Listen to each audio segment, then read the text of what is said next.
26 000. C'est le nombre de morts que déplore à la fin de la guerre la 8e Air Force, qui regroupe l'ensemble des appareils américains, bombardiers et chasseurs et de leurs équipages basés en Grande-Bretagne et engagés dans les bombardements stratégiques de l'Allemagne et de l'Europe occupée. Encore ce chiffre est-il largement inférieur à celui des aviateurs britanniques disparus dans les mêmes circonstances. Lors d'un raid sur Brême, mené le 8 octobre 1943, à titre d'exemple, la 8e Air Force perd en quelques heures 30 bombardiers et 300 hommes, des personnels, ainsi que les désigne le vocabulaire militaire, auquel il convient d'ajouter 300 blessés à bord des avions ayant survécu à cette mission.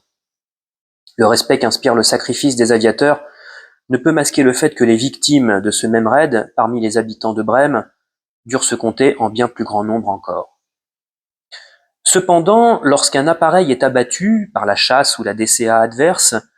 il arrive qu'au moins une partie de son équipage, composé de 10 personnes à bord d'un B-17, forteresse volante, que l'on peut désigner comme le bombardier lourd de référence, de 11 à bord d'un B-24 Liberator et de 7 à bord d'un Lancaster, qui est l'équivalent britannique des deux précédents, survivent à cet épisode, ayant eu le temps de sauter en parachute et la chance d'arriver à terre sans dommage. Et parmi ces vénards, il y en a même un bon nombre, rien que sur le territoire français, 1917 britanniques et 2155 américains, d'après les chiffres cités par Claire Andrieux dans son livre Tombé du ciel, qui parviennent à ne pas se faire prendre et à vivre cachés pendant une durée moyenne de 3 mois, avec le concours de ceux que les services britanniques connaissent comme les helpers, les aideurs. Un terme qui désigne aussi bien le paysan dans le champ duquel l'aviateur est tombé, et qui, le premier, a pris des risques pour l'assister, que les membres des réseaux qui l'achemineront par la suite jusqu'au pied des Pyrénées, le plus souvent, afin qu'il gagne l'Espagne, d'où il pourra rejoindre l'Angleterre ou tel autre territoire sous le contrôle des Alliés. Dans un reportage qu'il réalise en 1943 sur une base de la 8e Air Force en Angleterre,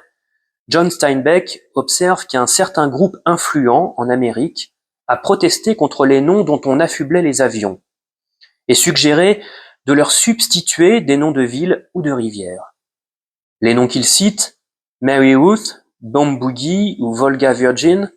sont relativement anodins par rapport à certains de ceux que l'on observe sur des documents de l'époque, tels Happy Bottom ou Touch the Button Nell.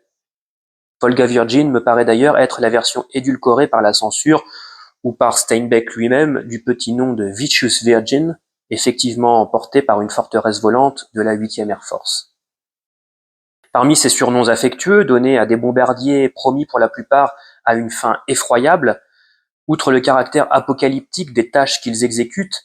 il en est un qui retient l'attention par son absence apparente de toute connotation sexuelle ou frivole, autant que par la beauté des images,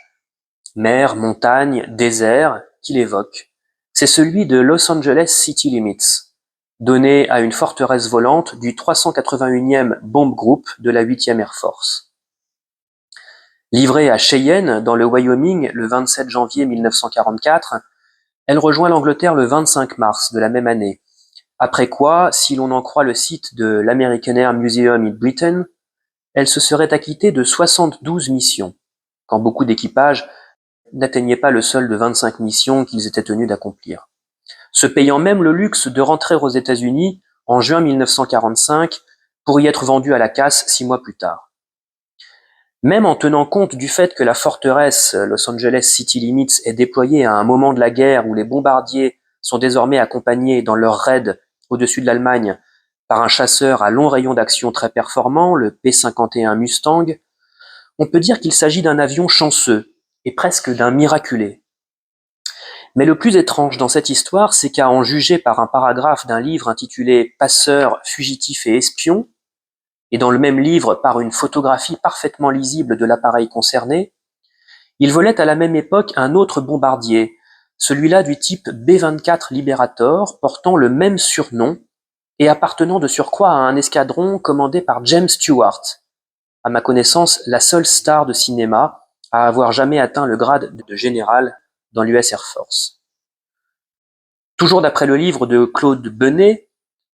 ce Los Angeles City Limits bis, ayant perdu au décollage ses antennes radio, puis s'étant pour cette raison égaré au-dessus de la France, au mois de janvier 1944, a été abattu par des chasseurs allemands dans le voisinage d'Orléans. Tous les membres de l'équipage ont péri dans cette circonstance, à l'exception du navigateur, qui sera fait prisonnier, et 2 autres aviateurs auxquels la Résistance fera traverser les Pyrénées.